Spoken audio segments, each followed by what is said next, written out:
Olá, sejam todos bem-vindos ao Band Entrevista. A cada hora, 3 crianças são abusadas no Brasil.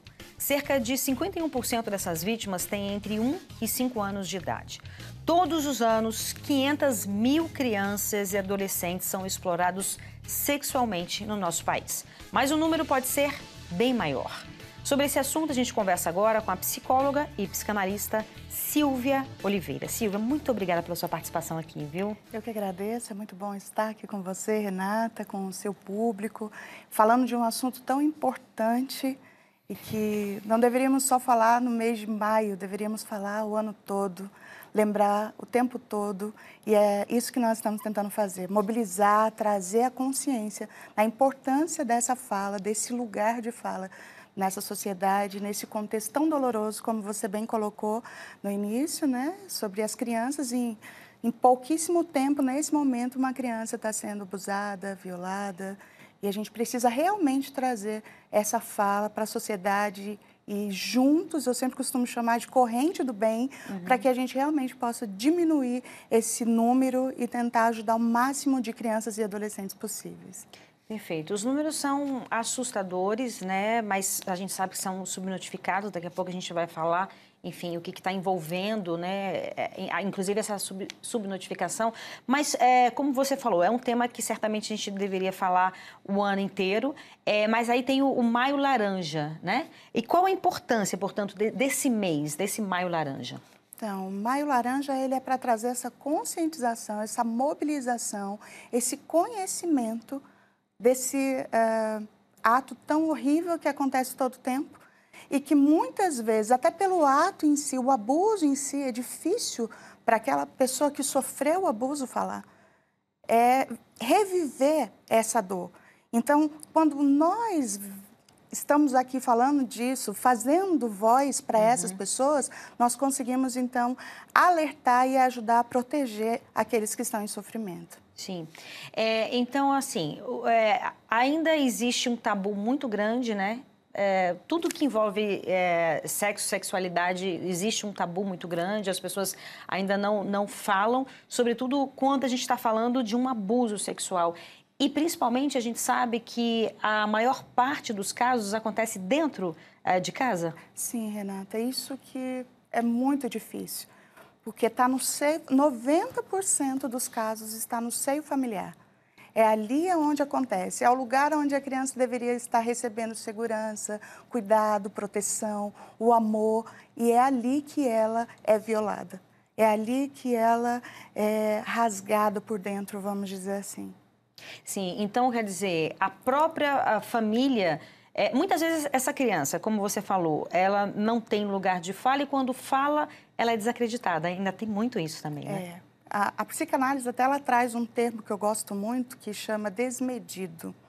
Porque quando a criança vai trazer a fala, olha, o tio fez isso, ou eu não estou gostando, quando a criança consegue colocar para fora, geralmente o adulto, ele desacredita, porque diz criança mente. Isso é mentira da criança. Mas os dados estatísticos dizem que são apenas 8% dessas crianças, dessas denúncias que chegam, que podem chegar a ter realmente que a criança não esteja falando a verdade. Mas é muito pouco. A maioria dos casos é real. Então, o não ser acreditado quando você fala é uma outra violência. É uma outra marca que a criança acaba trazendo para a sua vida toda. Porque ela já está sendo violada na sua subjetividade, no seu eu, já está sendo ali rompido dentro dela esse lugar, né, do seu valor. E quando ela é desacreditada, quando ela consegue colocar para fora e ela é desacreditada, isso machuca mais uma vez ela. Sim.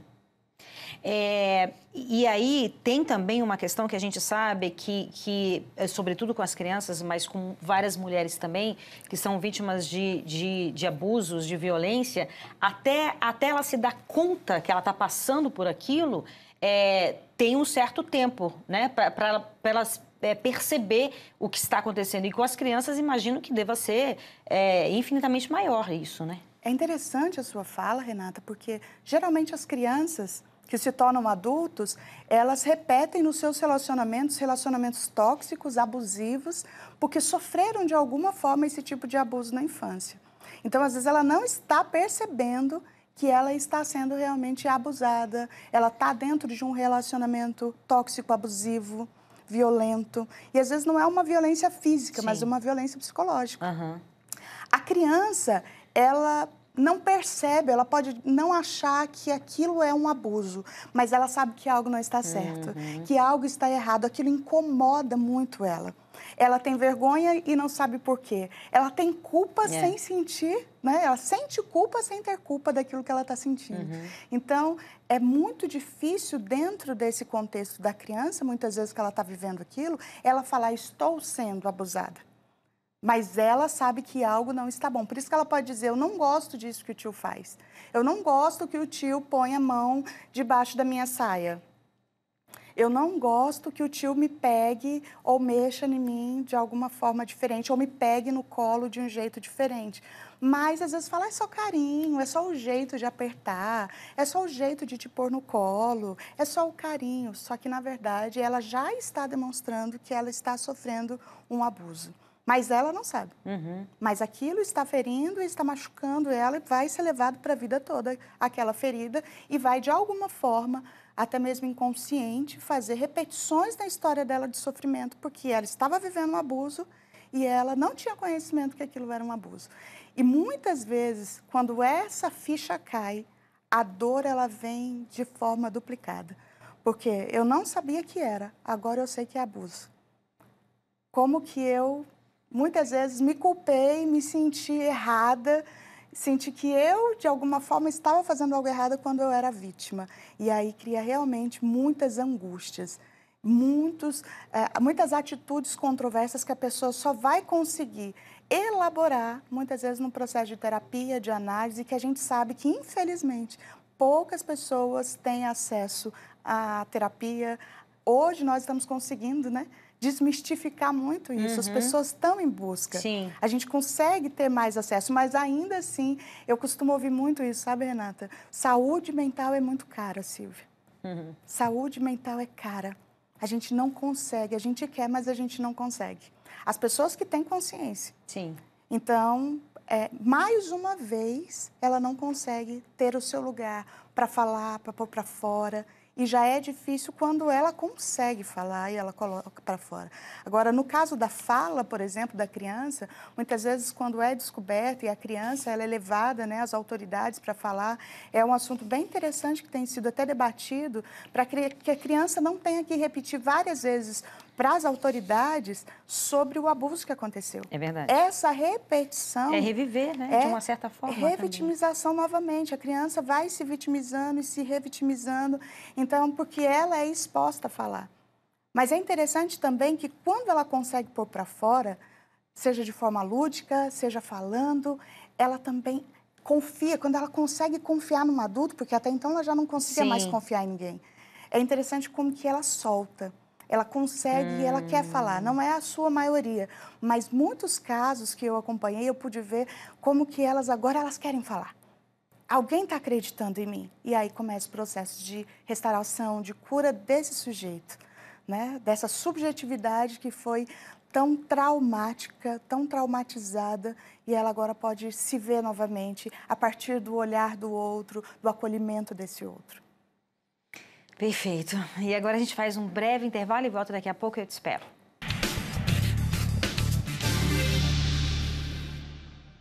Estamos de volta com o Band Entrevista, hoje falando sobre o combate à exploração e abuso sexual de crianças. Nossa entrevistada é a psicóloga e psicanalista Silvia Oliveira. Silvia, nós falávamos aqui do quão importante é essa criança ser ouvida, né, do poder da fala mesmo, né? Mas tem crianças que não conseguem elaborar, nem sabem o que estão sofrendo, na verdade, e sobretudo, são vítimas de pessoas que deveriam cuidar dela, né? Que aí está o mais atroz, talvez, dessa situação, de toda essa situação. Essa criança que está passando por algum abuso sexual, alguma violência sexual, ela dá sinais? Sim, as crianças dão sinais. E é interessante porque a gente começou falando sobre que a violência, esse abuso, ele acontece dentro de casa. Então, ainda que a criança saiba que aquilo está errado, ou mesmo que ela não saiba que é um abuso, muitas vezes ela tem medo de falar. Porque é aquele adulto responsável, muitas vezes é o que mantém a casa. E às vezes a mãe, a tia, a avó não vai acreditar nela também. Então essa criança ela começa sim a demonstrar, muitas vezes com insônia, muitas vezes ela tem muito pesadelos. Os pesadelos, eles são esse fruto da dor e da angústia de quem está escondendo algo que ela não consegue pôr para fora. Então, ela vai fazer, né, esse lugar em que ela vai começar a conseguir colocar para fora em formas de sonhos. Então, ela vai vir com pesadelos. Essa criança vai ter uma alteração no seu comportamento. Se ela era tranquila, ela passa a ficar mais agitada, ou ela pode ficar mais reclusa, ela pode ficar com vontade de estar mais distante daquela pessoa, próxima da família, não querer estar perto. Às vezes, um adolescente pode parecer que ele está mais rebelde, ou também comer demais, ou começar com uma bulimia. Na escola, o rendimento cai. Às vezes, as meninas, os meninos começam também a apresentar uma sexualidade que está fora do contexto da idade. E aí, tudo isso começa, os pais, é importante que estejam atentos a esse tipo de alarme que a criança vai dando, né? Sinais que essa criança vai dando. E é interessante a gente pensar nos bebês, porque como é que um bebê, eu vou ver a reação de um bebê? Muitas vezes o bebê começa a sentir incômodo nas partes íntimas. Ele começa a sentir dor, aí a mãe às vezes pensa que a criança, ela está assada, ela está com alguma outra coisa, pode estar com alguma infecção urinária, mas quando a mãe vai fazer alguns exames, não dá absolutamente nada. Então, é muito importante ver se essa criança está mais chorosa, ela está incomodada quando ela vai tomar banho, quando vai ser trocada a sua fraldinha. Então, os sinais, eles aparecem em qualquer idade, é possível verificar se essa criança ela está se sentindo incomodada nesse lugar da sua sexualidade. É importante, então, esse olhar atento para o comportamento. Eles vão mostrar no seu comportamento, sim, no seu jeito de ser, sim, que está acontecendo algo errado com eles. E eu acho que vale a pena a gente falar também que o responsável por uma criança não são apenas os pais, mas toda uma sociedade, né? Todos nós devemos ter esse olhar mais atento para os mais vulneráveis, né? E nesse caso a gente está falando das crianças. Eu acho que aqui o que nós estamos fazendo é exatamente esse pedido, né, Renata?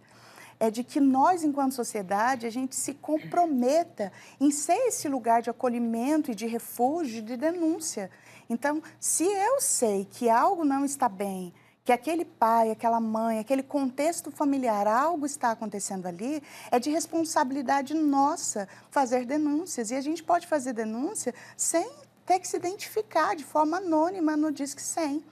Então, é importante que sim, se a sociedade despertar para isso, certamente nós vamos ter um avanço nessa campanha contra o abuso, contra a violência sexual. E lembrando que a violência sexual ela não acontece, se a gente pode dizer apenas, né?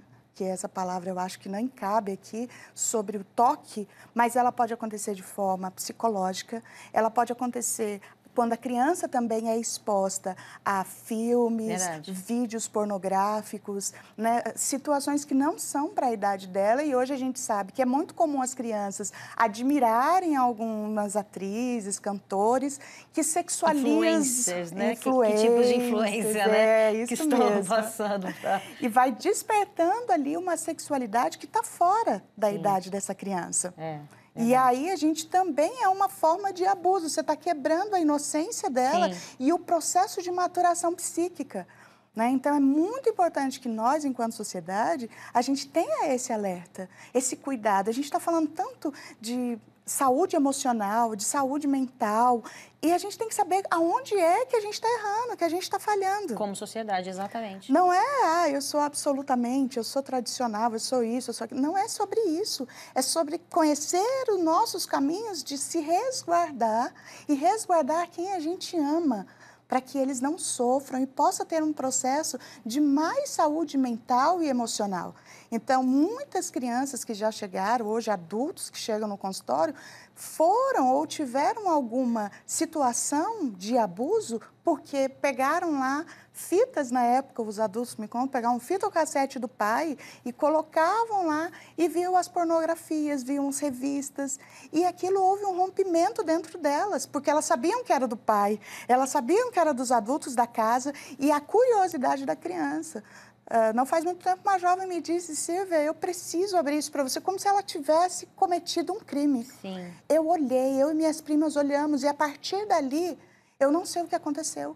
Hoje eu sou hipersexualizada, eu sei que isso está errado. Eu sei que a minha dependência disso me leva a caminhos que me prejudicam demais nos meus relacionamentos. Imagino. Então, você veja, mas o pai nem sabia, a mãe nem sabia que a criança estava olhando. Então, é importante que a gente tome cuidado, sim, em todas as esferas. Tanto na esfera da fala, do psicológico, né? É só brincadeira, não tem isso que é só brincadeira. A gente precisa respeitar a criança, Sim. os adolescentes na fase deles, e ajudá-los nesse sentido, para que não haja esse rompimento traumático e para que eles tenham essa maturação, esse lugar da sua subjetividade construída da melhor forma possível. Perfeito. E a gente estava falando aí, né, sobre essa questão da saúde mental, que é um tema hoje tão falado e necessário da gente falar. E muitas dessas crianças que passaram por isso, adolescentes, muitas vezes a mente bloqueia, né? A gente sabe disso e vai saber, enfim. É óbvio que os sinais estão ali, mas não é raro essas pessoas terem ideações suicidas, né? Não, infelizmente. É muito comum. Porque elas se sentem desacreditadas de si mesmas, baixa autoestima, não consegue mais simbolizar, que a gente fala, ela não consegue mais trazer alegria, o colorido para a sua vida. Por mais que ela tente, ela traz consigo esse peso, então o melhor é não viver, é não existir. Às vezes elas nem falam assim, eu quero morrer, elas falam, eu não queria existir, eu só não queria estar ali. Então essa fala, que muitas vezes é comum no consultório ouvir os adolescentes falando, é importante que os pais fiquem atentos, os professores, porque a gente sabe que o que mais, né, a gente tem de ajuda e de auxílio é nas escolas, é onde vem realmente as denúncias, vem os alertas, são dos professores, são, né, desse corpo da educação, educacional, são eles que nos ajudam mesmo, né, a detectar que a criança ou o adolescente está com essa mudança. Então, essa fala, ela não pode ser, ela está fazendo drama. Tem que tomar Querendo chamar atenção. Quer chamar atenção. A gente tem que tomar muito cuidado com esse lugar realmente da fala. Então, o comportamento, a fala, ela precisa ser ouvida. Se nós conseguirmos sermos acolhidos e acreditar que alguém realmente está acreditando em nós, está nos vendo para além de nós mesmos, a gente consegue realmente romper com essa linha de não conseguir falar. Porque o falar é muito doloroso. O falar é difícil, e ainda mais denunciar alguém que mora com a gente, que está ali e que você vai, infelizmente, ser desacreditado. Às vezes, Renata, acontece da criança ser violentada, abusada na infância, e quando adulta ela vai contar para a família. Às vezes ela está em processo de análise, ela quer aquela alertar, gente, eu vivi isso. O meu vizinho, o meu padrinho, o meu pai, infelizmente a gente vai encontrar pai fazendo isso, e ela é desacreditada. De novo, essa fala, né, do desmedido, que Ferezinha ele nos fala, e a foraclusão que Lacan vai nos propor, né, que é esse romper traumático dentro da pessoa, do sujeito, e novamente ela revive aquilo quando ela vai contar, e ela, não era nada, isso é coisa da sua cabeça, você está inventando isso. Isso nunca aconteceu. E eu acho que é importante também a gente alertar que o abuso ele não acontece apenas com homens abusando crianças. É, verdade. Infelizmente, nós vamos ver mulheres também fazendo isso. E eu já tive um caso em que um rapaz, né, foi abusado pela amiga da irmã quando ele era criança. Ele tinha 5 aninhos, as amigas eram adolescentes, ele ficou sozinho um momento com essa menina e ela começou a bulinar ele. E ele se sentiu péssimo, horrível, paralisado, porque muitas vezes a dor de quem sofre o abuso é porque diz assim, por que eu não fiz nada? Por que eu não contei? Por que eu não gritei? Não, há uma paralisia no momento que está acontecendo. Sim. E aí ele nunca teve coragem de contar. Porque se um homem vai falar isso no mundo machista que a gente vive, vai dizer, que isso? Você estava bem na fita. Aquela menina estava fazendo isso com você, então você estava muito bem. Quando, na verdade, ele estava vivendo esse desmedido, ele estava vivendo essa dor, esse trauma, essa invasão na sua inocência, na sua sexualidade. E esse menino, que agora era um homem, estava na minha frente chorando porque ele não tinha como colocar para fora e que alguém pudesse acreditar nele. Então, é muito importante a gente saber que, sim, existe também esse outro contexto de mulheres que também vão fazer esse tipo de coisa. É uma porcentagem menor? É, mas acontece. Por isso que não importa se é homem, se é mulher, seja o contexto que for, o comportamento, o jeito da criança, do adolescente se comportar, ele vai ser esses sinais de alerta que a gente precisa ficar atento a eles. Perfeito. E agora a gente faz mais um breve intervalo e volto daqui a pouco, eu te espero.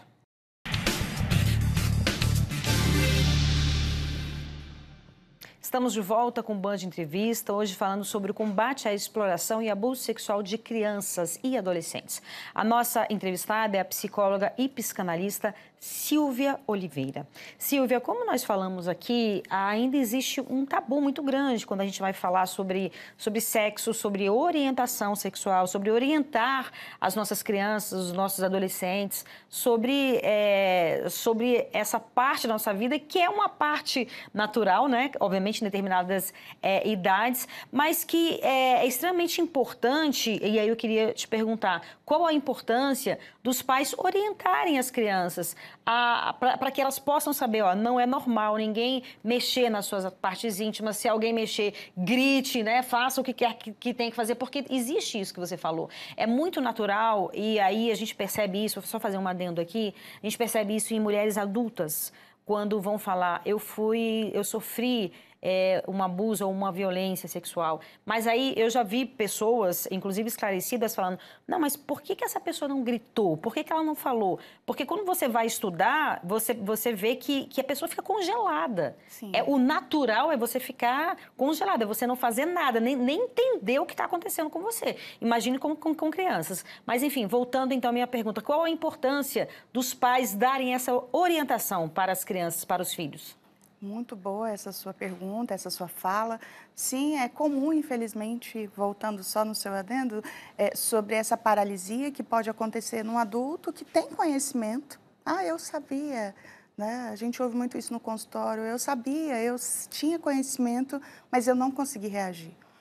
Para os pais de crianças e de adolescentes, há uma importância muito grande em ensinar as crianças realmente o que elas podem ou não podem permitir que outra pessoa toque. Não só um adulto, como também um adolescente, um amigo, porque muitas vezes ali, aparentemente, numa brincadeira, vai se mexendo, né? A criança tem curiosidade. Uhum. A criança, ela também tem curiosidade na sexualidade. O que será que é isso? Ela é diferente de mim, a minha amiguinha, o meu amigo, tem algo ali que eu não tenho. Então, é muito comum essa curiosidade. Por isso que é tão importante que os pais, eles tenham essa oportunidade de conversar com a criança de forma leve, tranquila, mas mostrar para ela, sem que ela se sinta culpada em querer saber sobre, porque ela vai ficar envergonhada. É natural. Uhum. Os adolescentes mesmo, ou pré-adolescentes, falam, ai, meu Deus, já sei disso, vai me falar. Então, é muito bacana quando os pais fazem, não, mas vamos conversar, a gente vai falar disso. Deixar esse canal aberto, né? Sempre aberto, né? Exato.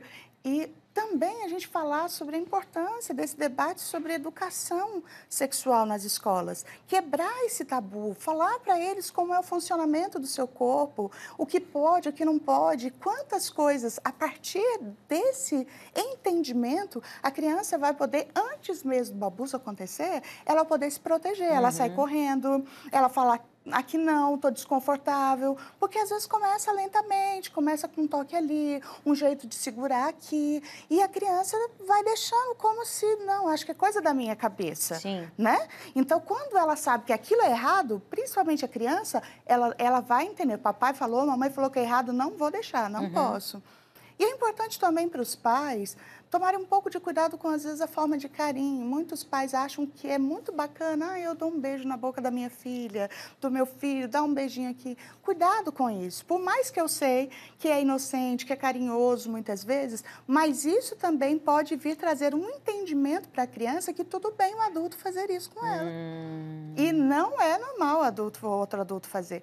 Só o papai pode fazer, mas o que também pode gerar de conflito nessa criança depois, que ela vai entendendo sobre sexualidade. Então, são alguns pontos importantes, né, sobre esse ensino, da onde tocar, como se comportar, o que deixar aquela outra pessoa, como é que abraçar. Verdade. Às vezes um simples abraço, a gente sabe que tem uma malícia porque a gente é adulto, mas a criança não vai saber. Às vezes o adolescente não vai ter entendimento que aquele abraço chegou perto demais de algumas partes, se aproximou demais. Então, sempre com uma intenção que, naquele momento, a pessoa pode ficar em dúvida. Mas se ela tem conhecimento da sua sexualidade, dessa questão toda, ela vai ter mais um mecanismo de proteção, de se prevenir que algo pior aconteça. Perfeito. Então, acho que o importante é os adultos ficarem extremamente atentos, porque somos nós os responsáveis pelas crianças, não só pelos nossos filhos, mas pelas crianças que compõem a nossa sociedade como um todo, né? Fazer a denúncia e, caso perceba, essa criança ela vai precisar de um apoio psicológico, ela vai precisar de um suporte, que também vai ser extremamente importante para ela, né? Isso, é importantíssimo demais que uma criança, um adolescente, ou você mesmo adulto que possa estar nos ouvindo, que já viveu isso, que você procure ajuda.